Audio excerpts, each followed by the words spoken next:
Damian Farrell is a local architect, and we contacted him. How long ago, Damian? It's been 2 years now. 2 years. 2 years, yeah. We wanted a segment on the impact of design in our community, in particular with all of the discussion on public art, its place in our community, the funding of it, and again, the connections that design has in a multitude of ways in our lives. And so, how many segments now later? Over 100. Wow. You can find these on YouTube. You can search for Damian Farrell Design. And all of these have been videotaped by your assistant, Julianne. She's their studio manager at Damian Farrell Design Group, local architect firm here in Ann Arbor. So we thank Julianne. I should probably turn the camera on her. Yeah, one time we're going to turn it around on her. She's that pretty smiling face over there.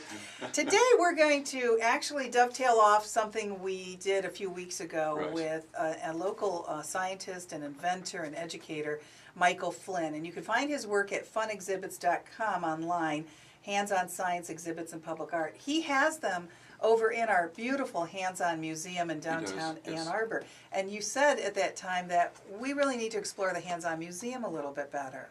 Yeah. And today we are. We are. Mel Drumm with us as well, the CEO, executive director of our hands-on museum. What's the history behind the hands-on museum, Mel? Oh, it has a glorious history. The hands-on museum was founded back in the late 70s.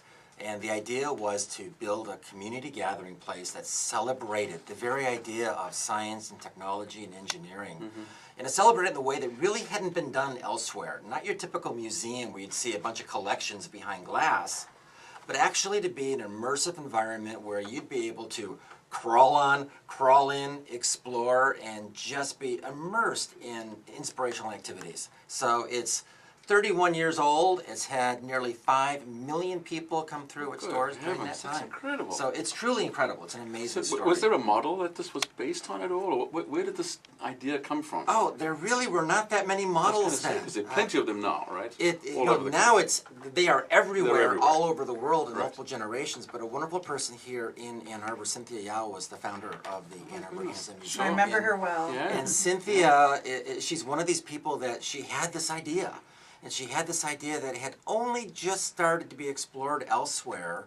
And I would think, in most cities, if you came into the city and said, we want to use your 100-year-old firehouse for something that no one understood, I think most people would say, it won't happen. But we are in Ann Arbor, and it was Cynthia, so she was able to convince everyone in and around Ann Arbor that this wonderful, untested idea had a bright future. She was relentless, and since then you've expanded as well. We have expanded. So when the building started, and I remember the first building, it was basically 2 floors of exhibits, and they were the most quirky, unusual things you could ever imagine, and they were certainly based in design.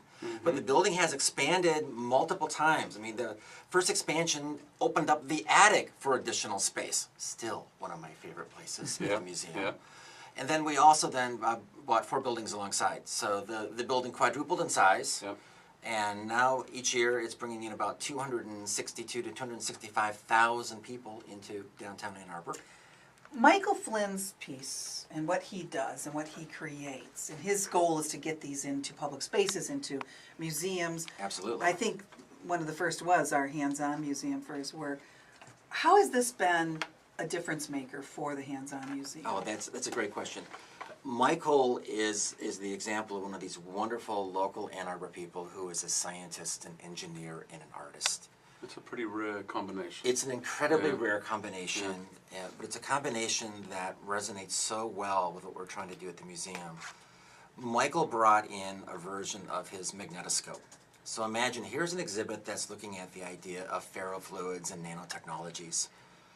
It is the most beautifully designed, engaging exhibit that we have. And it's so exciting. We've placed it at the very entrance to what we call the Legacy Gallery, a gallery that really celebrates all that the museum is and all that the museum may become. Every single day you will find hundreds of people, whether you're 222 or 102, that stop at this exhibit. Now, most of the time, people come to exhibits and they'll look at them for a few minutes and they'll move on to something else. People are mesmerized by this exhibit. They just stop and they look at it And I can tell you right now that if there was a big sign there and it wasn't quite so aesthetically interesting and it just said Farrell fluid, people would walk right past it. But Michael has this uncanny ability to be able to understand the design importance. Yeah. So that has started a whole new direction for us at the museum, really having an overlay of an arts aesthetic on everything we do. So his exhibit now has been with us about 2 years, and now we have another 10 or 11 that follow that same philosophy, to the point that the entire Board of Trustees now has adopted the idea of an arts aesthetic for everything we do tied into the Really? sciences. Fantastic. Wow. And it makes sense when you think about it, because in the early days of technology, things were big, they were clunky, but they worked. And then it seems like most recently we look at the way things are designed. It has to be aesthetically pleasing as well as functional. Absolutely. That's been a big change over the years. It I sure suppose it's has. a retelling of a sort, isn't it? I mean, you're trying to grab someone's attention.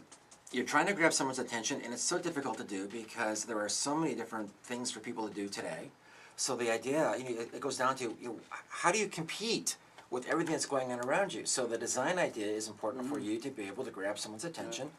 Think about the phones and the devices that we all have, and think about the design aesthetic that is just with a cell phone. I know. Go back 5-10 years, Cell it phones, wasn't there. computers, yeah. It's exactly. all integrated now, and there really is this level of importance that we think is really important to translate into our experience. Yeah. But how do people react to the idea of liquid metal? I mean, it took me a minute when, when Michael described that, and that's really what this is, his exhibit. He's using magnets and drawing a metallic liquid into forms and shapes. Right, there are all these nanoparticles that are suspended in the fluid, and what you get is, the first thing you see, though, is you see something that is artistic. Yeah. So most people would have a really hard time getting their arms around the idea that there is this fluid here that is metallic, that's taking shape. But with the way that Michael did it, it first comes across as being this wonderful geometric art piece. Yeah. So you pause for a moment, Yeah. and then you look at it, and then you will have a parent or a caregiver or someone that's alongside saying, do you really understand what's going on here? And people will stay there for 5 to 10 to 15 minutes. And Well, the they'll come back results are multiple so times. beautiful. The forms, Absolutely as beautiful. as you crank it up, for want of a better word, it's exquisite. I think it's hard, and it took me a few minutes to that transition. I'm doing this, and that's happening over there in that case to that liquid, and I get why there's a magnet coming Yes. down, it's drawing it up and so on, but that I'm actually creating this extraordinary natural form just from magnets, And it's completely unexpected. and it's unexpected. Yes. There's a Completely. key piece right there, because what we try to do at the Hands-On Museum is for the unexpected to be the expectation. Yeah. And his That's a great exhibit line. actually does it. Wow. Yeah, it does, doesn't it? And that works Yeah. again, whether you are a preschooler, of which we have tens of thousands of them, or whether you're a college student on a Thursday night date night, or whether you're a professor or an engineer or someone that operates a business behind one of these wonderful closed doors in Ann Arbor that are transforming the very world in which we live. Yeah. They all have that same experience. Yeah. What does it do for someone to visit a hands-on museum? What do they take away from it? Well, I hope they take away the idea that there is so much in the world around us and that it is something that we can approach. When I first discovered a hands-on museum, I had no idea what I would see inside those doors. And what those doors did for me is it opened me to a world of experiences beyond what you do inside the museum. We always talk about the real experience of a hands-on museum is engaging you to observe and to be inspired by the real world in which we live. You know what I loved? The house. Learning how a house operates, the lighting and all of that. And I think you partnered with local builders on that. We did. We partnered with the Landau family to build that house, and it has been, well, it's been there now about 7 or 8 years, constantly being updated.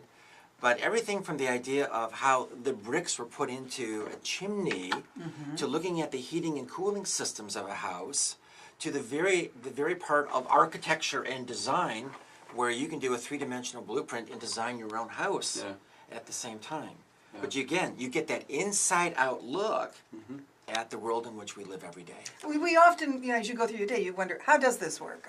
What happens when you flush a toilet? Is the toilet still there? The toilet is still there. Okay, Yes, it yeah, is. that's another great piece at the end. It'll always be there. Yeah. But you think about these things occasionally, but you never really explore it. And if a child asks you, you may have to do some research, but taking that child to the hands-on museum gives them the answer right in front of them. Yeah, because they see it. Yeah. They You don't actually just have see to it. explain right. it. So, I love watching my 5-year-old grandson's his expressions. As they do something they do something in an activity, and a result happens that they don't expect, and they don't know what's going to happen.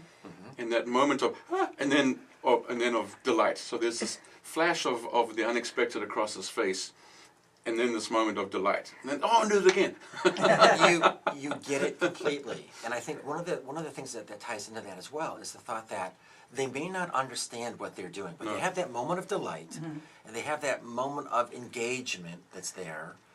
And then we've had so many educators come back to us years later saying, we had an experience with a child in our classroom that all of a sudden they might have been struggling with something, and all of a sudden they said, oh my gosh, I remember this because I saw this somewhere else, like an experience at the museum.